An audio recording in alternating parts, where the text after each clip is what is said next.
Today we continue on with our NHL season preview series. We're continuing on with our teams in the Pacific Division. Today we look at the Vancouver Canucks.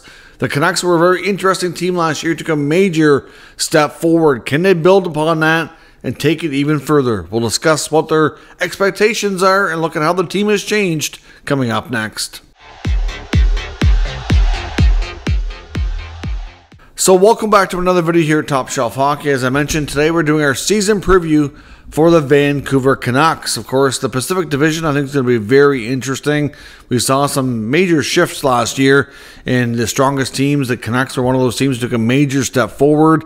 We knew they would likely be better, but how much better they were, I think, surprised a lot of people. But this year, I would suspect it won't be a surprise anymore.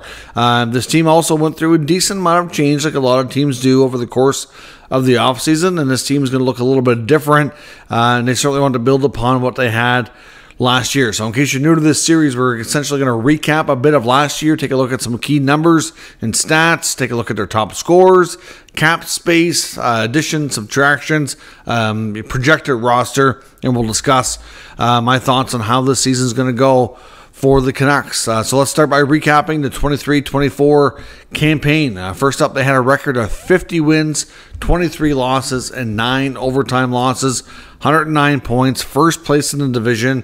Like I said, took a lot of teams by surprise, especially teams like Vegas and Edmonton, I think.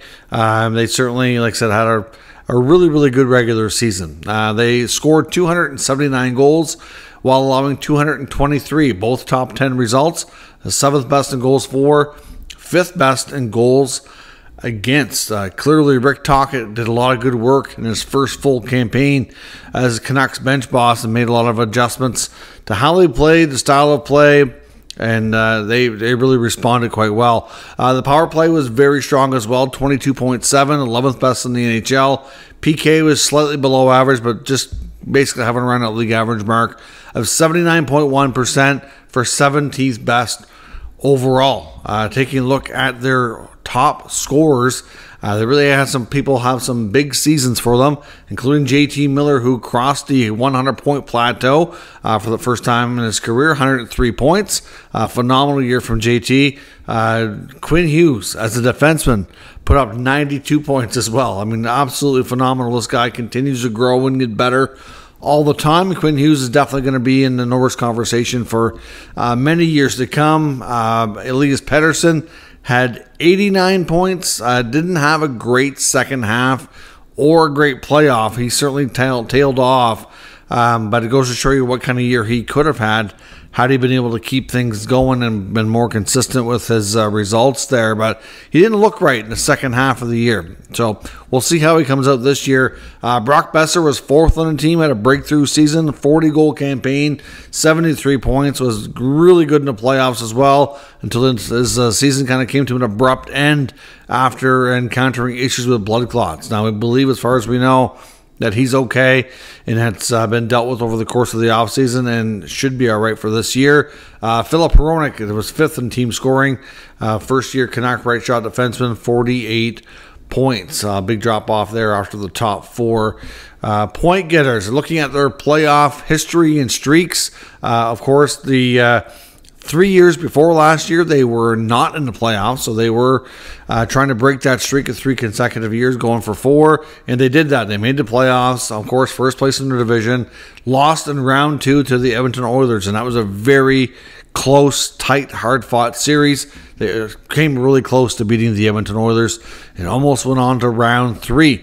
And of course, we know the Oilers went on to win that next round and, of course, almost won the Stanley Cup. Looking at their salary cap space, as of right now, according to Puckpedia, they have $190,000 in space. Now, that's, of course, this video is being recorded on Friday morning. It may, be a little bit before this makes it to YouTube. It's always possible that there could be a subsequent move or something. So whenever you're looking at this season preview series, keep in mind when their videos are recorded that the cap space especially can change. Although I don't think we're going to see too many drastic roster moves here just yet. As we get deeper into training camp, then I would suspect that's more likely, but you just never know, right? Now let's take a look at how the team has changed. Look at their additions and subtractions. So let's first start with players that were Canucks last year that are no longer with this team, and two big ones that right off the bat are the additions they made later into the season last year: Elias Lindholm and Nikita Zadorov. Neither player returns. I think the Canucks definitely had interest in bringing both guys back. They were not going to be able to meet the contract demands of Elias Lindholm, not for the role that they were going to need him to play in Vancouver. They wanted him to be basically either play on the wing with Pettersson or be a third-line center, and it just didn't make sense to pay him what he was worth to do that, but he was good, obviously in the role as a rental. Nikita Zadorov, I think, is a player that they would have liked to have kept, but unfortunately they get outbid. He ends up going to Boston, same as Lindholm. They both become Boston Bruins this offseason. We saw GM Patrick Allvin get out from underneath the contract of Ilya Mikheyev. Mikheyev certainly was not working out there after he had signed a free agent deal after leaving the Maple Leafs a couple of years prior, and they were able to move on from that contract. They also didn't bring back, they moved the rights of Sam Lafferty. Ian Cole and Vasily Podkolzin also gone. Cole was left as a free agent. Podkolzin was traded to the Edmonton Oilers, actually. So Podkolzin was a player I think was going to struggle to make this lineup, and they were worried about losing him on waivers, so they decided to make that move. After the Oilers lost Dylan Holloway on the offer sheets of the St. Louis Blues, they went searching for a comparable player they thought might give them similar value, hopefully for less money, and they found that in Podkolzin. Casey DeSmith, also, who had a role with the team last year as a backup goaltender, also no longer with the Vancouver Canucks. He also moves on as a free agent.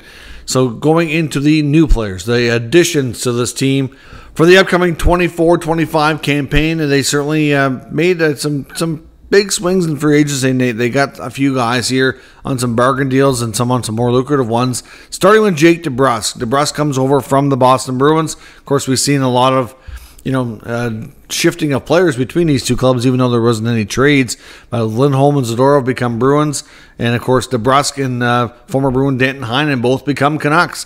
So DeBrusk signs long-term 7-year deal to be in Vancouver. Of course, he'll be in the top 6 consistently. The main thing with DeBrusk is he's a good player. I think he'll be a good fit. He's from Western Canada, so he's not from Vancouver, but he's from Alberta, of course. But there was interest from other clubs, including the Flames. DeBrusk chose to go to Vancouver, I think, because I'm assuming he liked the opportunity to win better now than going through a rebuild. But he has had some issues with inconsistency, so we hope those years of the inconsistent play from DeBrusk is behind him. He has been really good in the playoffs at times as well, and they hope to bring out the best in him. Danton Heinen goes home. I believe he's a BC boy anyway. Heinen will join the Canucks again on a depth role here.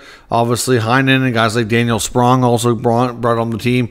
Hope to have some decent roles in your middle to bottom 6 and have a role being a secondary scoring forward. Kiefer Sherwood also joins the club. Vinny Desharnais comes over from the Oilers, the big right shot defenseman. Derek Forbort also comes over, another former Bruin as well. So the parallels between Vancouver and Boston continue. The Canucks also have former St. Louis Blues Sammy Blais and former goaltender who played briefly with Vegas and Ottawa, Dylan Ferguson. Both those players are in camp on a professional tryout. As far as some rookies go that could get into this lineup or have some impacts, or rookies that you want to watch this year, they're arguably the top prospect right now is Jonathan Lekkerimaki. I don't expect him to have a major impact on this roster this year, but he is going to be a very fun player to watch on his development, just to see how things go for him. It's obviously an important season in that way. You could see guys like Archie Baines maybe get more of a role this year. I don't know that he's going to be able to crack a spot at a training camp, but I do see, depending on injuries and whatnot, I think he might be able to get more games this year. Ikeda Hirose is an interesting defenseman as well that I think just might be able to squeeze in there and get some opportunity as well when the opportunity presents itself on the blue line. As far as contract extensions that you could see this year, the biggest one and most prominent one would be Brock Besser. Enters the final year of his contract, like I said, after a 40-goal campaign.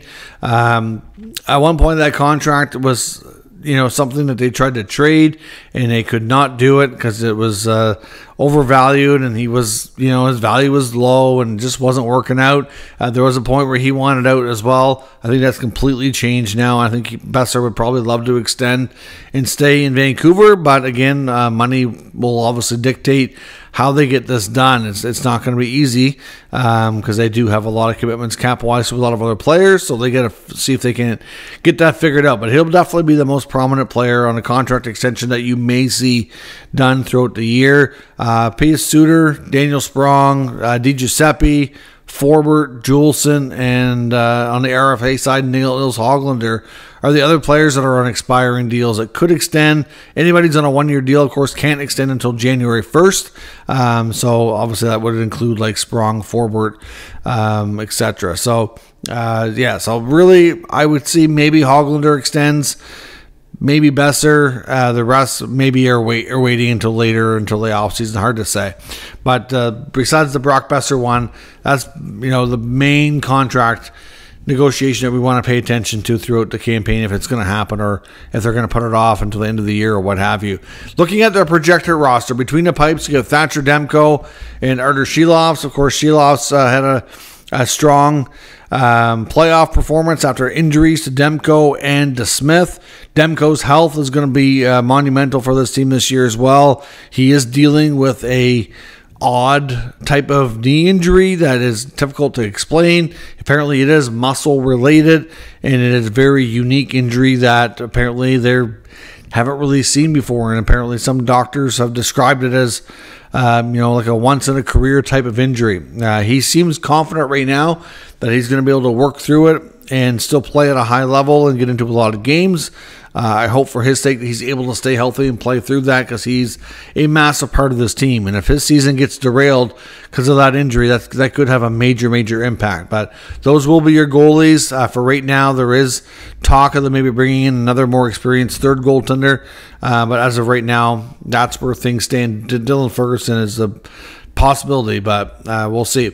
On the back end, of course, you got Quinn Hughes and Phil Hronek will be your top pair. Obviously both really strong defensemen will likely be your pair for many years to come, given that they're both signed long-term now. You still got a couple of notable veterans that are big on size, and I'm surprised that he's back, but Tyler Myers re-signs. Carson Soucy remains with the club. So those two will be there. You get Forbert, Desharnais, Juleson amongst the D crowd as well. I'm like I said, I'm a little surprised Myers got the term and the money that he did. I know there was a large part of that contract when a lot of the fan base was hoping he'd be moving on, and the fact they brought him back, and there was a lot of rumors he was going to sign for far less money, and he technically did, but still not enough. I think he should be more of a third pair guy, and he's being paid $3 million, so I would think that with a $3 million contract, they're probably going to give him every opportunity to play in the top four, but we'll see how that goes. The depth on the blue line could maybe be a little bit better, especially after losing Zadorov and Cole, but it's not bad. I mean, they definitely have some good pieces there, but if they get later into the season and want to go towards the playoffs again, then I suggest that's probably going to be an area to focus on. Up front, of course, your top six forwards are going to be Miller, Boeser, Pettersson, DeBrusk likely will play a top six role as well. Hard to say who else is going to get a shot though in that top six. Obviously, you're going to get a combination of players have an opportunity. You get Dakota Joshua, you get Connor Garland, Danton Heinen, Suter, Teddy Bluger, Nils Hoglander. You get Sherwood, Di Giuseppe, Nils Amon. Hoglander likely gets an opportunity to play with Pettersson. I know that kind of worked last year. And then, of course, you get Miller and Boeser. I'm not sure where DeBrusk will fit. I suggest they'll probably maybe try him with Miller and Boeser, but he could play on the flank of Pettersson too. Either way, with what they have going in there, I mean, at this point, their top six is going to be at least as good as last year. I mean, you've got Daniel Sprong. Obviously, I didn't actually differential with Sprong. Sprong will definitely grab a spot there, and you're probably on your third line. So Sprong will be able to. He's scored everywhere he's gone. Wouldn't be shocking to see him, carve out another 15 to 20 goals, depending on where they play. And you know what, Sprong probably gets an opportunity in your top six actually, because I know like Joshua and Garland were really good on your third line last year. So maybe those guys stay put. Then next you got Miller, Besser, you've got Pettersson, and Hoglander, and then you bring in DeBrusk and probably Sprong, try to give them an opportunity there to fill out those top two lines. You got Joshua and Garland, like I said, on your third line. Obviously, you got to have Suter and Bluger probably be your bottom six centers, and you got Sherwood, DiGiuseppe, Heinen to fill out some of those bottom six spots here as well. So certainly an opportunity does exist there. I wonder if Sammy Blais as a PTO does get a contract or not. We'll have to see where that goes. But as far as how this team's going to go, I'm going to project they're definitely going to be in the top three of the Pacific again. I would say they're probably going to be rivaling. I'm going to say the first place in the division will be between the Canucks and the Oilers. So I'm going to say they're probably going to be first or second, most likely. Obviously, like I said, Pettersson had not a great second half, and in the playoffs, his year didn't end well. So for them to take a next step, they need him more engaged and back to his normal self all year. Can Brock Besser duplicate last year? That's a big question going into this season as well. And the goaltending concerns. For me, those are your big questions. The goalie health. Can Besser and Pettersson, carry on and do it? Well, can Besser duplicate, and can Pettersson take it back up a notch? Those are huge. Obviously, you hope the players that you brought in that are new can fit in well and gel well and produce, because they all have, there's good history there. Theoretically, it should work well. And then, of course, like I said, with Besser, you've also got the future, whether or not he extends and remains with the Canucks longer term. But they should have pretty good depth scoring, good secondary scoring. The blue line will probably be an area that they may want to add to at the deadline. But it's going to depend. Like if you're a middle pair like Susie Myers, if they can continue to play well, we know they have the size. If they can play well defensively and be a shutdown pair for this team, then you can kind of limit the minutes a little bit for Desharnais and Forbort. Those guys can definitely kill penalties for you, block some shots, take some defensive zone draws and stuff, be on the ice for that. Takes the pressure off Hughes and Ronick. I don't know. I think the blue line might actually be pretty decent, but it just kind of depends. They're on the health and how everybody plays, of course. But that to me, along with the potential, just like last year, you looked at where they added Lindholm and Zadorov. I think they're kind of in the same boat, depending on how everything works out, that they may want to consider another top forward and another top defenseman. But that's doing that year after year is tough to give up all those assets as well. And, it's challenging for sure. But the Canucks will be a good team, I have no doubt. They will certainly challenge for near the top of the division. The question mark will be how well can they do in the playoffs, and that'll be a prediction for another day. But I do think they have the opportunity to, at the very least, win a round or a couple rounds, and certainly give the Western Conference something to be concerned about. So let me know your thoughts and expectations for the Canucks upcoming year down in the comments. We'll discuss further. If you're new to the channel, make sure you subscribe and stick around, and we'll keep you up to date with all the news, rumors, and analysis of all 32 NHL teams. Thanks for watching. I'll catch you next time.